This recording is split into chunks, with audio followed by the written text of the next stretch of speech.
প্রধানমন্ত্রীর পল্টি মারার লাইন নিয়ে এখন তার মন্ত্রীরাও একই পথে হাঁটছেন। দয়া করে বিদ্যুতের দামটা কমিয়ে দিন। দেশের কার্ড বিতরণ করতে চান, যেই প্রক্রিয়াটার মাধ্যমে আপনি যাচ্ছেন এটা একটা জনস্বার্থ বিরোধী কাজ। যেখানে আমাদের কথা ছিল গত 17 বছরে শেখ হাসিনা লুটপাট করেছিল কুইক রেন্টালের নামে, যে প্রত্যেক ঘরে ঘরে নাকি যাবে বিদ্যুৎ। তো বিদ্যুৎ আছে, এখন হলো বিদ্যুৎ নাই।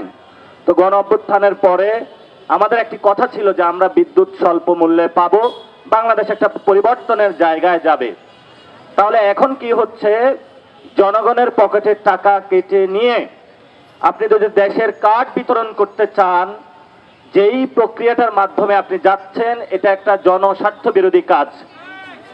সরকার বিদ্যুৎ এবং জ্বালানির যে সিদ্ধান্তটা নিয়েছে এটা একটা জনস্বার্থ বিরোধী কাজ, জনগণ বিরোধী কাজ। আমরা সরকারকে আহ্বান করব, এই জনস্বার্থ বিরোধী কাজ, জনগণ বিরোধী কাজ থেকে সরে আসুন। দয়া করে বিদ্যুতের দামটা কমিয়ে দিন। দয়া করে জ্বালানি সংকট সুন্দরভাবে সমাধান করুন।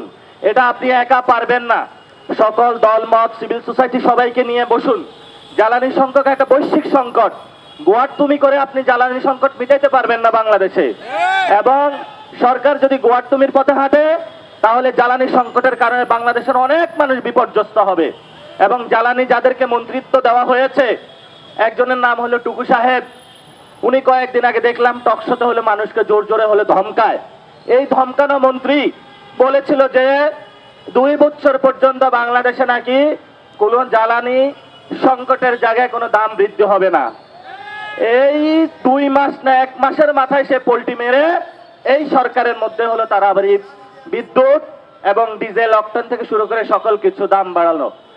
কয়েকদিন আগে প্রধানমন্ত্রী পোল্টি মারলেন, বললেন যে আমি সংস্কার করব। হ্যাঁ, আপনারা ভোট দিন। ইলেকশনের পরে যখন ক্ষমতায় বসলেন তার খোঁজ নাই। প্রধানমন্ত্রীর পোল্টি মারার লাইন নিয়ে এখন তার মন্ত্রীরাও একই পথে হাঁটছেন। যেই মন্ত্রী বললেন এই 2 বছরে কোনো প্ল্যান নাই, 1 মাসের মাথায় আবার উনি হলো বিদ্যুৎ এবং ডিজেলের অক্টেনের মূল্য বাড়িয়ে দিলেন।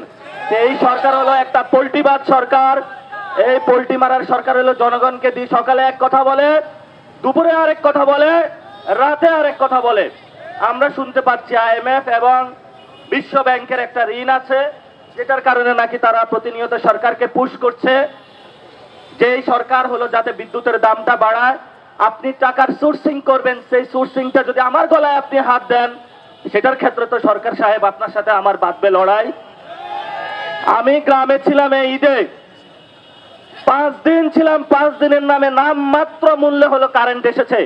আমাদের যারা তরুণ যুবা মানুষ, যারা আপনারা ঈদে বাসায় গিয়েছেন, এখানে অনেক মানুষ আছেন মধ্যবিত্ত ফ্যামিলির, বাসায় এলাকায় গ্রামে কোথাও বিদ্যুৎ নাই। কয়েকদিন আগে শুনলাম তারা নাকি পারমাণবিক বিদ্যুৎ চুল্লি উদযাপন করেছে। সেটা নিয়ে সরকার যেভাবে সবার কাছে ঘুরে ঘুরে বেরিয়ে যে হাসিনা উদ্বোধন করে দিয়ে গিয়েছে, আমি এখন এখান থেকে ফসল তুলবো। যাক, এখন তো জনগণকে কিছু দেখাতে পারবো। তাহলে ভাই আপনি আবার কেন বিদ্যুতের দামটা বাড়াইলেন? এজন্য আমরা সরকারকে বলবো, যিনি প্রতিমন্ত্রী রয়েছেন অমিত, যাকে রিনিউয়েবল এনার্জি সেক্টরের দায়িত্ব দেওয়া হয়েছে, এবং যিনি পূর্ণমন্ত্রী রয়েছেন টুকু, এই 2টা ব্যক্তি জ্বালানি সংকট বাংলাদেশে তারা প্রতিহত করতে ব্যর্থ, এবং জ্বালানি সংকট যে নিরসন 2 জন মন্ত্রী ব্যর্থ।